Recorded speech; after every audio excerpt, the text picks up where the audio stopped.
Hey guys, this is John from J&A Farms, and I posted a while back that I was going to do a small short video on drip.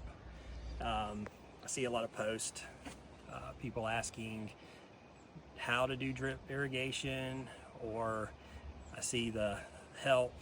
I was out of town, my neighbor was supposed to water my plants and didn't do it post. So I wanted to do a short video on how we use drip here at the farm and how easy it is. I think one of the biggest things that keeps people from doing drip irrigation is they're a little bit scared of how difficult it is. And drip systems can be complicated, they can be simple, really just depending on how you set it up.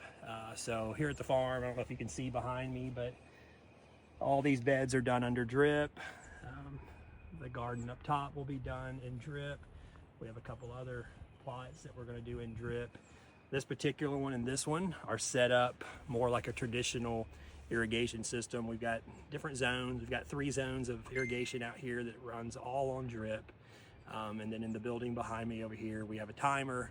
So if you have a traditional irrigation system that waters your lawn or your landscaping at your home, it's set up exactly the same way. Probably the only difference is we're not hooked up to a county water or city water, we're hooked up to a well. So that's just a benefit of having a well.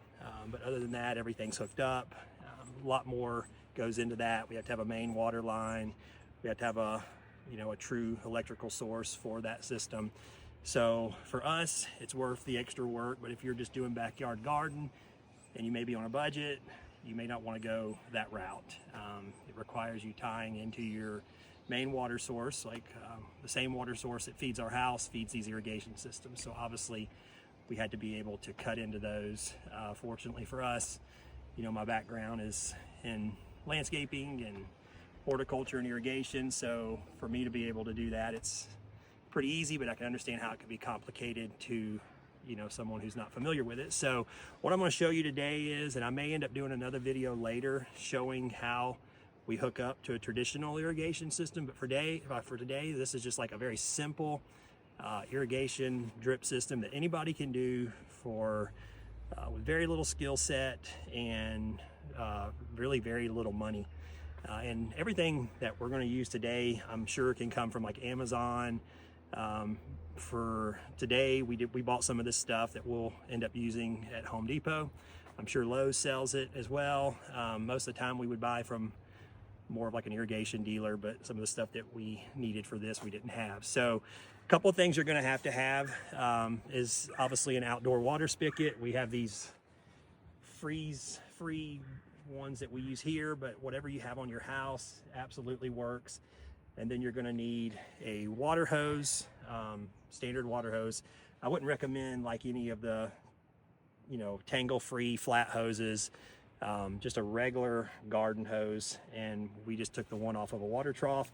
And I went ahead for time's sake and went ahead and hooked this up. But once you get to your water hose, you're going to need this. And again, this came from Home Depot. It's made by Rainbird. It's a drip watering faucet connection kit. And it's 3 pieces. You have... That was about $20. About $20, yeah. So you have your connection right here. This is the first piece. This obviously just connects to the hose. I recommend using Teflon tape anytime that you're using anything with liquids in it, just for that extra protection to keep from leaking. So the first piece that comes in the kit, it just screws on with the Teflon tape. It did have a screw with a Phillips head, so I did have to have a Phillips head screwdriver to tighten that down. And the next piece is going to be your pressure reducer, and it connects to the same piece there. So they're all 3/4 inch hoses. This is a 25 psi.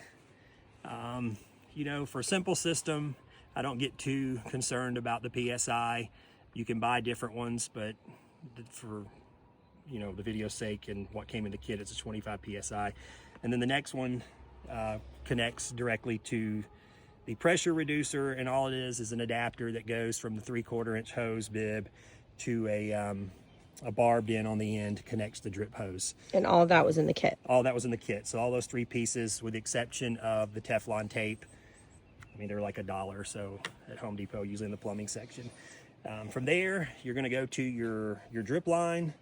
and it's just a barbed elbow. I could take this apart, but basically a little bit of wiggle room or a little bit of elbow grease is all it takes. The end on it's going to look like that. And one thing that I'll point out is if you're familiar with drip, or if you're familiar with irrigation at all, there is flex tube that you would use in irrigation for your typical irrigation system, and that line is always black. Drip line, for the most part, is always going to be brown. I know different states have different watering requirements for how you're supposed to, color code water lines. I don't think there's any restrictions in Georgia. So always make sure you get, for drip, everything needs to be in the brown line. So that literally, you kind of wiggle it down in there, and then it's got this thing to give it a little protection where you do it. So at that point, you've got your drip line, and it's really easy to work with. It's flexible up to a certain point. You have to be careful because it does pinch easy. If you find yourself in any situation where you need to make tighter turns, it's a mess in my box here, but the fittings come in all different ways. There's 90s, there's a T, so they have 90 degree elbows, different things. So, but for the most part, you can just bend it. And once you get your drip line laid out, the next thing you're going to do is find an emitter. I like these particular ones. They're from Rainbird. I use the red ones. There's some more that come with all black, but these do about 2 gallons per minute. There's different ones. You just got to figure out what works for you and how much water your plants need to use. So you guys will have to forgive me if I screw this up, because normally I use a flathead screw or a Phillips head screwdriver to pop the emitters in.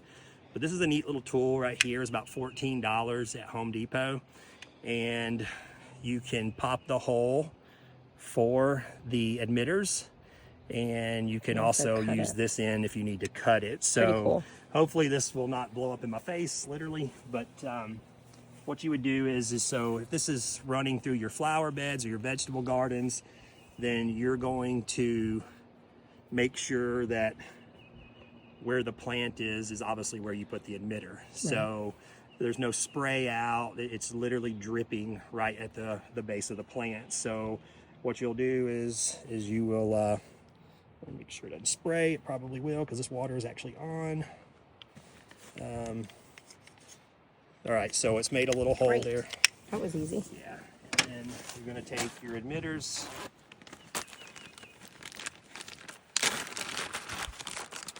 And there's another little tool that's designed for actually putting the emitter in.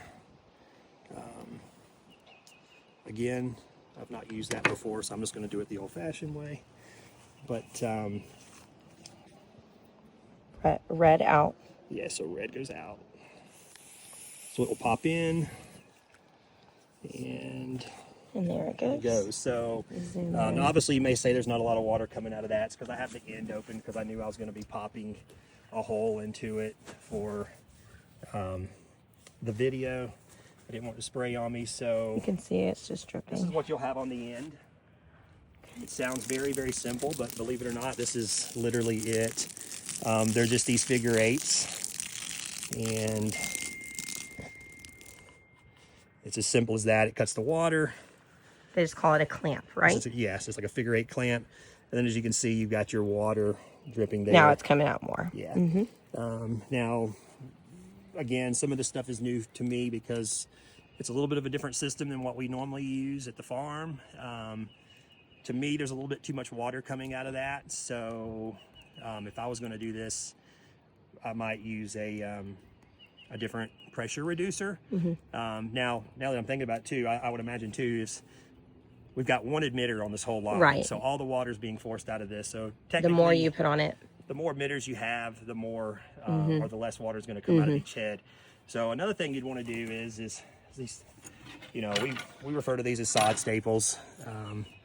They may have a different name. We just always refer to them as sod staples. This is how we, connect it around so that you don't have all these hoses. And you literally do that everywhere you need it. Keeps it out of the way. If it's in your vegetable gardens and you're mulching or using compost, you can hide it. There's really no reason to. We do have drip irrigation over on our landscaping, and we just cover it with pine straw so that it's not being seen. I'm trying to think of anything else that might help. So, oh yeah, this is kind of a biggie here too. So this is great for watering, but let's say you're out of town, or you know you don't want to be out there every day turning it on and off. I'm terrible at remembering to water stuff. So again, we have a traditional irrigation system. It's set, it runs, we've got rain gauges, everything on it. But if you're doing a more of a simple system, I would highly recommend one of these. And this is a very basic one. They actually make these that will go up to 4 zones. So if you had multiple areas in your yard that you're wanting to water, you can do multiple zones. Basically what this does is you would screw this in directly to your faucet. Some come with batteries, some don't, but it just takes, I think, a couple of AAA batteries. You set the time, it's very easy, and you leave your water spigot on. If you're using the Teflon, you won't have any drips or leaks, and this will come on when it's supposed to, run for ever how many minutes that you set it, and it'll go off, and it'll repeat just ever how They're very easy to set. often you need. So we have used these in our landscaping business and here at the farm. We've actually used these. I think this particular one was like $20-something. And we have used these on commercial landscaping projects where we had $50,000-$60,000 worth of sod and plant material, and we would spend $20 and walk away for the weekend or at the end of the job knowing that everything's going to work, putting all of our faith in something as simple as $20. So obviously those are on jobs that don't have ingrown irrigation systems. So these are great.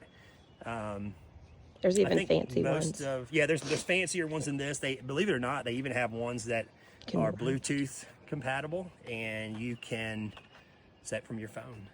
But you know, so hopefully that answers some questions about how to install and use drip. I'm probably a better doer than teacher, but hopefully this answers some of the questions I see a lot. And then you might say, well, what's the difference in drip and this? You know, so everything that I've done in the drip, you could still hook up this to the water hose. You could still hook up this, but and that's pretty simple. So with that, if we use this to do overhead watering, we water everything. Where with drip, I'm watering the root of the plant, the root of the plant only. So from a water conservation point, I'm going to use a small fraction of water that's going to go directly to the plant and not cover my beds. We've done overhead watering, we still do, and we water the pasture, we water the woods, we water the yard, we water everything. So from a water conservation point, drip is the way to go. To me, this is so much easier just to use. It's low pressure. I can tee off of this and run as many different lines. Do you want to go in and show them in the garden? Tee off. I can use, you know, a shut-off valve to shut off something.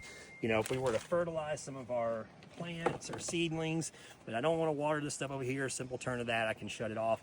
And then the other thing is, a lot of plants don't take good to overhead watering. We've had issues here not only with our produce, but also with some of our personal landscaping, where we've developed black spot, other funguses, other things that have just really wreaked havoc on our plants because they didn't really take good to the overhead watering. So hopefully this helps. We're going to post this video, and if you have any questions or comments, obviously feel free. I'll try to answer as much as I can. And of course, you know, I will do a little bit of self-promoting, and hopefully it'll be in everybody's benefit. But you know, we're on Facebook, J&A Farms. We're a private grower here. We grow vegetables.